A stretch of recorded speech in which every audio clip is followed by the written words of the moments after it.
ఈ జనరేషన్లో Indian cinema చూసిన బిగ్గెస్ట్ మైల్ స్టోన్ బాహుబలి. 2 భాగాలుగా రిలీజ్ అయిన ఈ సినిమా సంచలన విజయం సాధించింది. అప్పటి వరకు ఉన్న భారతీయ సినిమా రికార్డ్స్ అన్నిటినీ చేర్పేసింది బాహుబలి ది కన్క్లూజన్. అందుకే బాహుబలి తొలి భాగం రిలీజ్ అయి 10 ఏళ్లు పూర్తయిన సందర్భంగా బాహుబలి ది ఎపిక్ అనే పేరుతో 2 భాగాలను ఒకే సినిమాగా ప్రేక్షకుల ముందుకు తీసుకొస్తున్నారు. 2 సినిమాలను ఒకే భాగంగా రిలీజ్ చేస్తున్నారన్న న్యూస్ వచ్చిన దగ్గర నుంచి ఆ సినిమా రన్ టైం ఎంత ఉండబోతుంది అన్న క్యూరియాసిటీ ఆడియన్స్ తో పాటు ఇండస్ట్రీ జనాల్లోనూ కనిపించింది.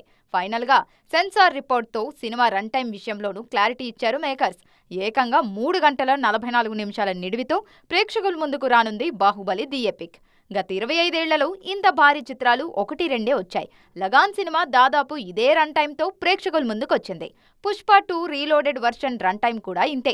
ఇప్పుడు బాహుబలి ది ఎపిక్ ఇంత భారీ రన్ టైంతో ప్రేక్షకుల ముందుకు వస్తుండడంతో ఆడియన్స్ రెస్పాన్స్ ఎలా ఉండబోతుందన్న క్యూరియాసిటీ క్రియేట్ అవుతుంది. మరి జక్కన్న మరోసారి మ్యాజిక్ క్రియేట్ చేస్తారా? Let's wait and see.